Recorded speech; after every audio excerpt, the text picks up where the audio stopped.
countries that have had planes sent to them already. Is that? Well, I want to avoid getting to specific countries, but our goal is that we will be able to use military aircraft staffed by our immigration and enforcement personnel to conduct removal flights to any country in the world. There's a report from Chicago that there are ICE agents that were turned away from a Southside elementary school earlier today. Is targeting of schools, targeting of things like this, something that the administration is comfortable with and will continue with? I think the framing of the question is wrong. If there's a law enforcement activity that's taking place in the school, then that would be for the protection and defense of the child. As you know, there's an epidemic of child trafficking and labor trafficking in this country. When federal law enforcement officers are turned away from a school, it is the act of turning them away that endangers the lives and safety of children. We've seen, as you know, 500,000 children trafficked over a 4-year period in the United States. This administration is going to investigate every instance of child trafficking, labor trafficking, sex trafficking, child smuggling, and all the attendant crimes involved in that. And our message to everyone in the country is to cooperate fully with immigration and customs enforcement so that we can end the scourge of child trafficking and child abuse that has been endemic these last 4 years. And other than raids, is there anything you can share with how you're going to find the 1 million or so immigrants who came here under the parole authority under Biden, especially now that DHS memo has been I don't want to violate any operational security issues, but there's digital footprints, there's financial footprints, there's just routine law enforcement intelligence. So individuals that we are tracking, there are a wide array of tools that we have to identify and remove those individuals, as well as, of course, support from the public, from other state and local law enforcement in helping us to identify priority targets. At the same time, of course, we're also using other law enforcement partners like FBI, ATF, DEA, Marshals to identify priority targets for removal. In addition to the parole issue, of course, we're also expanding the use of expedited removal authority as well across the country, again, as enacted by Congress in 1996 to expedite the removal of all these recent entrants into the United States. Can you give us a sense of how many people have been deported since the president was sworn in? Well, we've been here for a few days, and so we'll have a full update soon on the numbers. We're also engaging in a continuous scale-up operation. So you expect that tomorrow we'll have more removals than today, and then more removals the day after that, and the day after that. Particularly as we bring more beds online, we bring more planes online, and we bring more law enforcement partners across the interagency online, as well as activating all of these new and additional authorities. Like, for example, the Alien Enemies Act. Of course, the Alien Act is an old authority, but a new in the sense that previous administrations have not activated it. Also, bringing on more international cooperation is going to increase the numbers. In other words, the more nations that we have accepting illegals more quickly, with less hassle and with less delay, again, it expedites that throughput.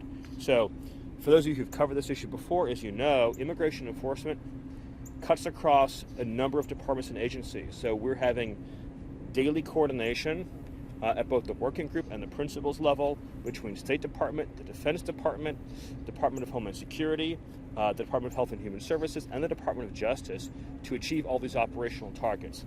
This is the largest shift in U.S. policy over the shortest time frame that I'm aware of in the history of U.S. law enforcement, and it is happening seamlessly, it is happening effectively, and the results are already speaking for themselves. Already at the border, as an example, we have gone from a policy of catch and release to no release within a single day shift. And we are removing individuals more quickly and more efficiently than has been done any point before in American history. Do you think the Department apply to Ukrainian and Afghan refugees as well? Well, refugees, of course, are in a different status than illegal aliens, so it's a completely separate question and has no bearing on anything that we just discussed. Yes. Is the Department of Defense mission now strictly immigration and border, would you say? No. The Department of Defense has a full range of all of its statutory and constitutional missions, but of course it includes, and essential to that, is the defense of the U.S. homeland. And if you looked at the President's initial executive orders, they included two that touch on your question.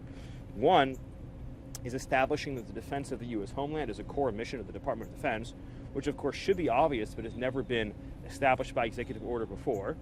Secondly is the declaration of national emergency and the instruction to the Department of Defense to use all necessary assets, resources, and authorities in partnership with DHS to achieve full operational control of the U.S. border, which means no unlawful entry, no got-away. So we have total control over who is entering the country, no terrorists, no criminals, no illegal trespassers, no contraband, no weapons. I mean, for example, just take one national security threat, bioweapons and bioterrorism.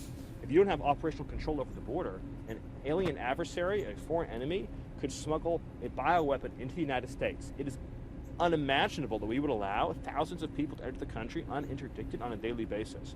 That is a core national defense mission. I have time for just a couple more questions. Do you have a couple more questions. Do you have a view on what's happening on the northern border? The president has tied that to his question about tariffs He has on the indeed. Canadians. Yeah, what is your view on the I'm situation not there? prepared to give an update yet of our view on Canadian cooperation. I'll just reaffirm what you said is true. That's an essential condition the president has placed on Canada. We hope to have an update on that soon. When do you have a expect goal larger number of, scale?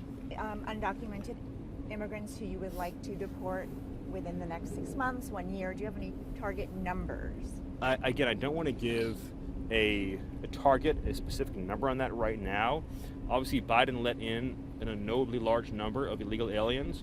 We have a number of communities that are struggling under that weight right now.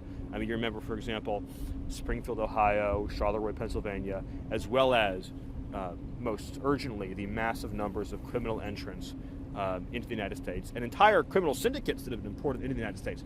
Train Dare Walker wasn't even in the United States in any numerical presence but a few short years ago, and now, of course, it's operational in cities all across the country.